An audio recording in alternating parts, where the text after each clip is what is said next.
Hey up and welcome to Callum's Corner. Right, something a bit different today. We're going to do a story time video. It's a story from my childhood, from my schoolhood days. A story about how I overcame adversity and not only survived it, but also came out winning, which is what you want in any situation. I think it's important that we do tell this story while I tell the story today, because I've been getting messages from some of you and it's clear that people are struggling now. You know, the second lockdown looming, you know, everything we've been through, the uncertainty of the situation, it's affected your mental health, and that's understandable. You know, I get it. You know, it's tough. It is tough. So I think we'll have a little tell of this story, and hopefully it will inspire you to kind of get the right mental outlook to power you through this, you know, nightmare situation we're all in. So number of years ago, obviously quite a few years ago, I was in school, and unfortunately I had a situation develop where a female bully was targeting me, winding me up every single day. Well, not every day, but every day that we had English. Anyway, she was a total twat, basically. Nobody liked her.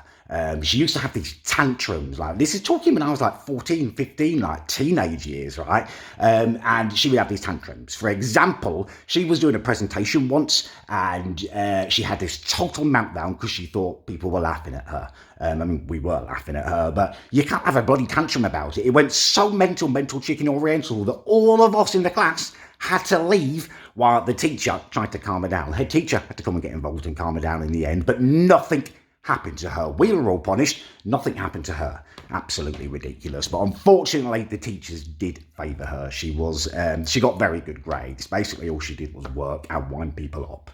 Absolute twat. Well, anyway, I had the misfortune to sit behind her, directly behind her in English.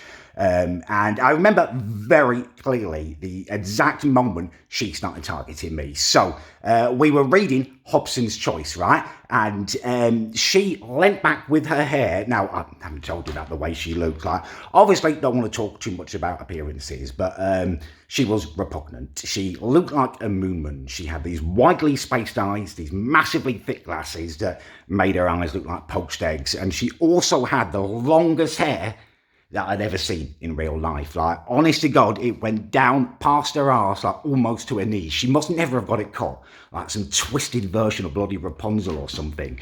It was that grotesque hair as well. She used to put a tie round it and it would look like this long length of lank rope just hanging there. Anyway, we were having this lesson, we were reading Hobson's Choice, right? And her hair, like, she leant back and her hair came all over my desk. Obviously, nightmare scenario. I did not like having my desk invaded at school. I like to keep it very organised, my pencil case there, my work there. You know, it's already a struggle when you sit next to someone. They might try and invade your space a bit. I always kept my ruler out just in case to whip stuff off if it did get too close to my bits. And that was like, we're talking like, if you say you've got 2 foot table to yourself, over a foot of it was covered by her hair, like some sick spaghetti just sitting there. Obviously, I had an issue with that and I asked her to move it.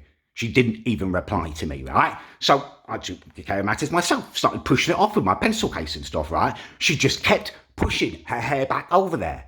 I kept doing it with my pencil case. Unfortunately, that started making a kerfuffle and I ended up getting in trouble. Right? And we're not talking a one-off here. This continued lesson after lesson. She would move her chair back as far as it would go, push her hair, unfurl her repugnant hair onto my desk, right? It was just horrific, right? Anyway, it ends up with me getting in loads of trouble. I end up on report because apparently I'm struggling to concentrate in the lessons. I'm struggling to focus. If only they knew that I was focusing on the important things. Deadly focus I was, right? Anyway, it got to the point where I just snapped. I couldn't cope with this anymore. I was getting in trouble. Her hair was everywhere. I couldn't concentrate. So I decided I'm going to have to take matters in my own hands. I started by blue tacking her hair. Unfortunately, she noticed. I got in more trouble. She told the teacher. I had to go back to the drawing board, come up with something better. Anyway, I finally did it. I decided I was going to start cutting off the hair that was on my desk. I mean, it was a massive job, loads of hair, really thick, really disgusting. I had no implements. I didn't have any scissors on me or anything. And obviously, if she noticed the teacher saw me with scissors, it's game over, isn't it then? So I had to come up with a devious plan.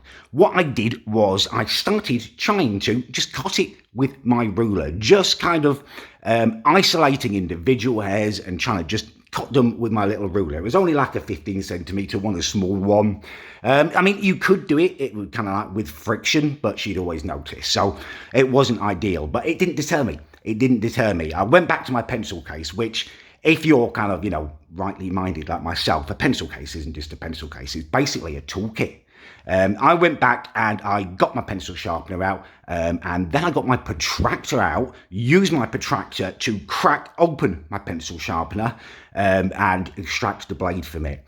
I then spent some painstaking hours just thinning down one of the sides of my ruler until it was, as sharp as it could be.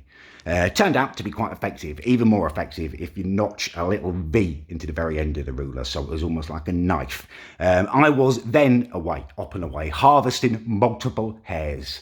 Obviously, she did feel it sometimes, but all I had on me was a ruler. The hairs that I harvest, just gone, just chuck them onto the floor, never any evidence, perfect crime. I mean, ideally, I would have liked to have saved some of the hairs and just tied them around my pencil in little bows and just wafted them into her eyesight, kind of like a Carl from Game of Thrones with bells in his hair, like little victory symbols just in her eye line so she could have seen it.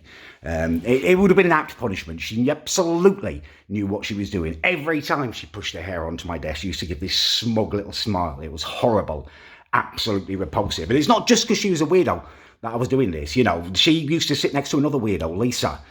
Lisa loved God, used to have like this massive crucifix. We're talking wall-sized crucifix around her neck, like literally the size of two erect penises just lashed together around her neck. It would alternate the colour. One day she would just spend a whole lesson Tipp-Ex in it till it was white. Next day she'd colour it in with Day-Glo orange, Day-Glo green. It was a process she went through. But obviously didn't say anything to her, didn't do anything to her. She was just a mental person, Obviously was believing in fairy tales at her age, but Brianne was another matter. She was targeting me, and I took back what was mine. Well, my desk space was mine. The hair was hers, I guess, but she lost that because she invaded my desk space. Incidentally, I actually really refined the process over time. Eventually, I found that just trapping a load of her hair with my ruler on top of it, and then actually just using the protractor to scour across the line there would get you multiple hairs. It was the most fruitful harvest of all. She knew what was happening by the end of it. She stopped doing it, and there was only one victor. But that did not happen overnight. That took a process of months. I basically devoted my French lessons to sharpening my ruler. I just gave up on French. I mean, who needs it? It was rubbish anyway. But that is what you need to do. You need to be prepared. You need to have a plan, and you need to see it through. All of you need to be thinking about your plans. You need to be thinking about how you can prepare, and you need to be prepared to see it through. All right, hopefully that has helped some of you, that little story, a little adjustment of your mental outlooks. As always, let me know in the comment section. If it did help you, please do leave a like. If it didn't, please do leave a dislike. And yeah, thank you very much for watching.